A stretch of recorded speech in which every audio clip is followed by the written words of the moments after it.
So that's going to lead to a system that goes against the grain of where American politics has been evolving in the last, I would say, the last half century or so, in which the White House and the presidency becomes a much stronger locus of policymaking than the various cabinet departments. At the same time, Congress plays an extremely strong role in domestic politics, and he is coming in as president, as a Republican president, with a Republican majority in both the House and the Senate. And it's very clear that there are strong forces in Congress who have very particular agendas, not all of which, even if they're all Republicans, not all of which can be simultaneously pursued. There are certainly some strong ideological divisions within the Republican Party. But again, these are issues in which Trump has shown very, very little interest in. Even a signature issue of health care, really one of the most hotly debated issues, is one in which Trump seems much more to react to policies and to ideas that are brought by other people than to sort of develop his own approach.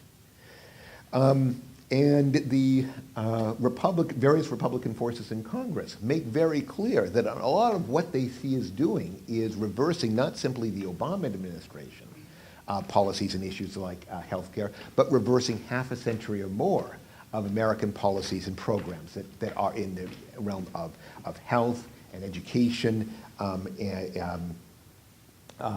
economic policy, and so on. So I think that what we're likely to see is a loosely coordinated but very strong drive on the part of some of these ideological figures in his cabinet and is certain forces within the Congress that will push very, very strong proposals in taxation, in healthcare, in education, very major domestic issues, without Trump playing a very strong leading role, with him essentially weighing in periodically in issues that catch his interest or in issues which I think he feels he needs to speak for his constituency on, but not ones in which he will be playing all that active a role. Foreign policy, by contrast, is a little bit different. I think in foreign policy, we're likely to see a very different kind of policy dynamic at work for several reasons. First, there's simply less pressure from Congress on most foreign policy issues. So there are, on a very small number of issues, Israel and to some extent Iran, and to some extent immigration, which is an issue that is both international and domestic, there are some strong congressional feelings. But on most of the issues that come up, there simply won't be the same kind of strong pressures in Congress. Second, I think the way in which domestic politics is likely to operate, with all these essential fiefdoms, somebody who's pushing education reform, somebody who's pushing tax reform, a group of individuals and places which are pushing changes in the healthcare system. When it comes to foreign policy, the various parts of the executive branch are much more intertwined with each other. And I'm talking about the Department of State, the Department of Defense, essentially the military, and the intelligence apparatus. So that if he appoints people with conflicting visions in these positions, they're likely to conflict with each other an awful lot more. So let's take a look a little bit at who he appointed to those positions. And here we see the most, perhaps, interesting apparent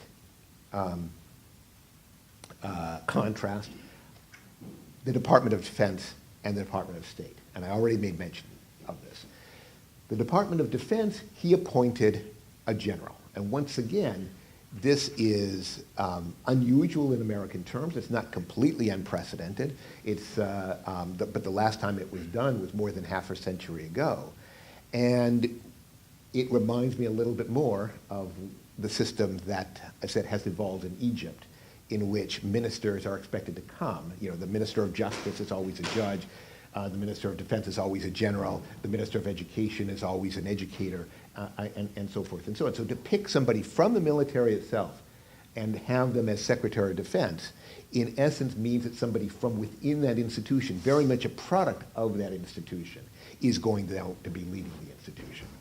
And somebody who has a very, very long track record within that institution, has identified probably policy preferences, has favorite people to deal with, has favorite parts of the military bureaucracy that he likes to deal with, likely parts that he would like to restructure, and so on, probably comes in with a very, very strong agenda. But it will be very much a creature of the system that produced him. Contrast that with the Secretary of State, who is an oil company executive and somebody who spent a long time, virtually his entire career, within the private sector. That is an apparent contrast. I think it's an apparent contrast more than a real one. And the reason I say that is that the Secretary of State, for all that he is from outside of the diplomatic establishment, is still very much a man produced by a specific institution, ExxonMobil, and one which is, and a figure who rose to the top of that institution, essentially by figuring out how to operate within it. My guess is that when you take somebody like that, a smart and accomplished individual, and place him in charge of a bureaucracy like the Department of State with very, very strong ways of doing things, he will, in a sense, be co-opted by that institution. The people that he listens to will be senior people very experienced within the Department of State. He is not a rabble-rouser. He's not an anti-establishment candidate. He doesn't come in with any strong track record of trying to revamp American foreign policy. He comes into office with virtually no policy positions to his credit. So he will come in very much reliant on the expertise of senior officials around him. So my guess, and again this is, as in most of what I'm saying, it is a guess, is that he will be very much a product of the Department of State. So you will have a Department of Defense and a Department of State that are both, in a sense, led by people who are either products of those institutions or are likely to be co-opted by them. At the same time, you have a president who has shown an interest in decreasing as much as possible the direct role of the White House in policy making. So the National Security Advisor, I said I wasn't going to give that much in terms of my own value judgments, but I will simply make one judgment here.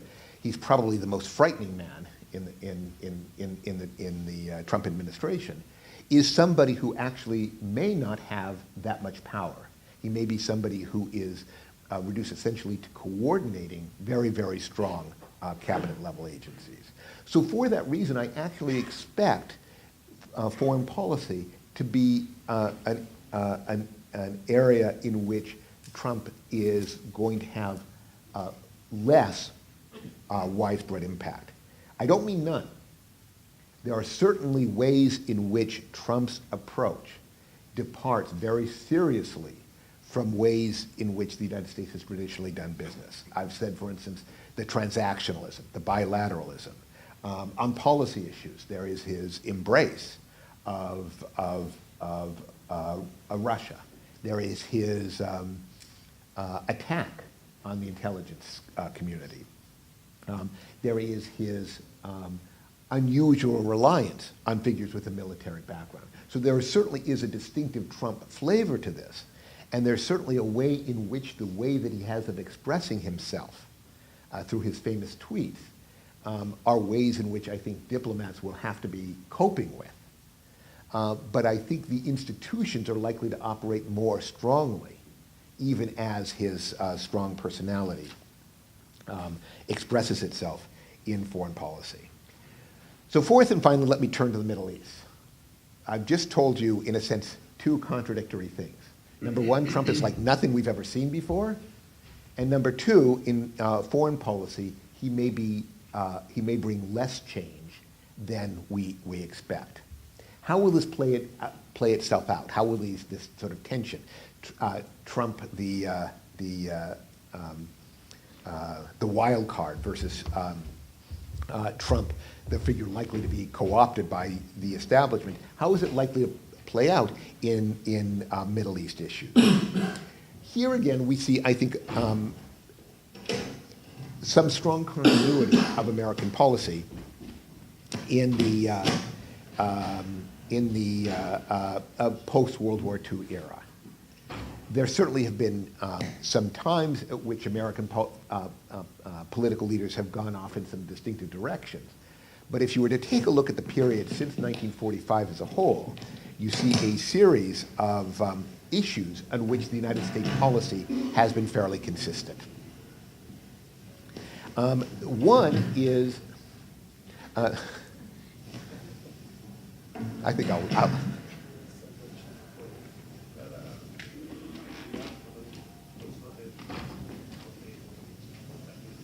I will just continue, I guess. One issue is oil. Free access to oil has been a consistent element as American political leaders have talked about their approach to policy since World War II. And that's usually the phrase used, the free flow of oil. Second, Israel. Support for the security of the state of Israel is how American politicians usually talk about it. And again, there's some variation over the years, and an overall increase, especially since 1967, in American support for Israel. But again, that is a constant. Third, a commitment to stability. And again, that's a term that American political leaders, at least up to Bush, the younger Bush, would use.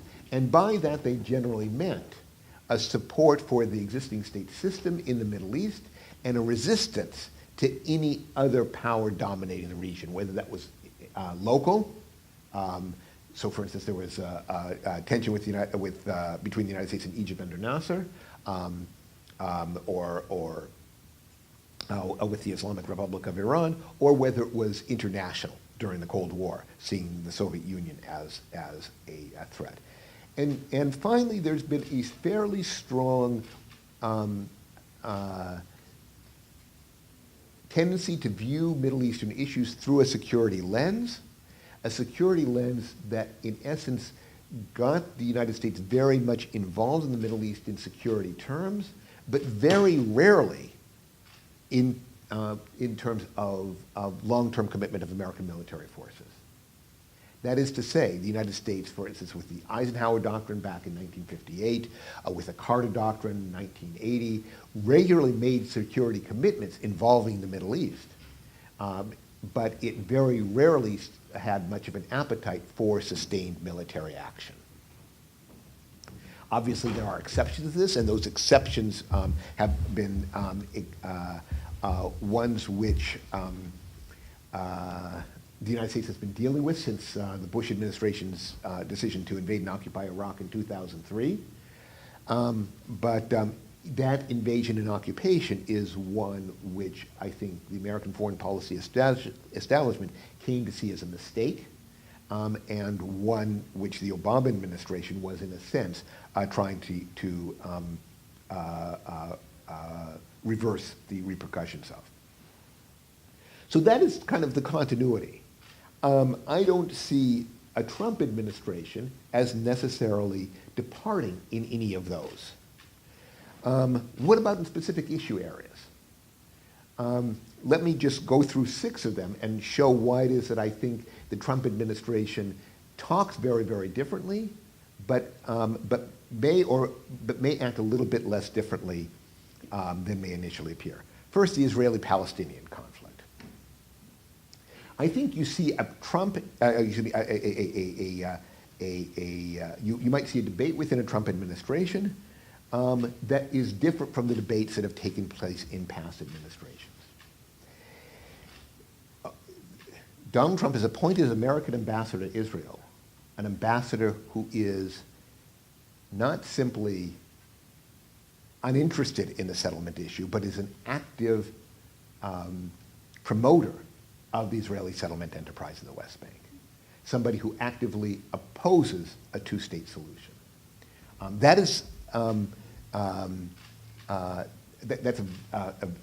very strong policy position to take, and Donald Trump's son-in-law, who is just appointed to an advisory position in the White House, is also less publicly, but still identified with the Israeli settlement enterprise.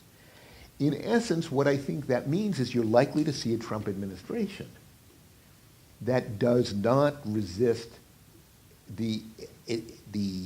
what has been called creeping annexation of the West Bank.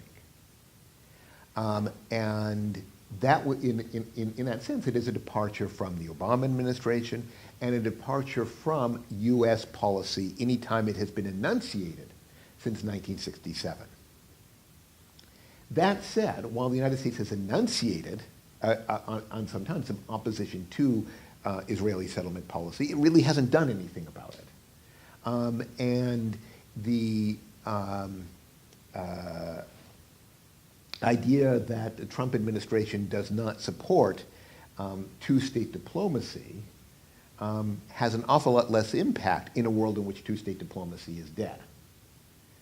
So my own sense is that what the Trump administration will do will be very different in tone than the Obama administration and than the Bush administration. It will be, in a sense, much more in line in some of its policy pronouncements with those of the Israeli center-right and perhaps, to some extent, even the far-right wing. But in essence, I'm not sure that there's any diplomatic process there for them to disrupt. My own sense is that the Israeli-Palestinian conflict has transformed itself into, in essence, a generational struggle. It is no longer a diplomatic struggle between two diplomatic actors, the Palestine Liberation Organization in Israel, but is now a generational struggle essentially among the inhabitants of this geographical area, and the Trump administration will probably accelerate that process. But it was a process that was underway before it took office. Second, on Iran, Trump ran very, very clearly denouncing the Iranian nuclear agreement. He's appointed National Security Advisor who has a very conspiratorial view of Iran. But it's unclear whether or not a Trump administration will repudiate the agreement or simply, in a sense, bluster against it. This is, after all, not a bilateral American-Iranian nuclear agreement, but a multilateral agreement. And so an American policy, sort of a continuation of a situation in which the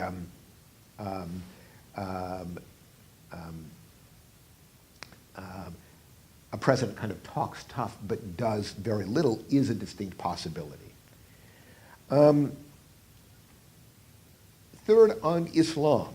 And again, here there's a very, very sharp difference in the Trump administration from the way that the Obama administration, and even the Bush administration, talked about Islam as a religion. There was a very, very conscious attempt on the part of both the previous administrations to avoid a situation in which the United States would be perceived as war against a religion. And American rhetoric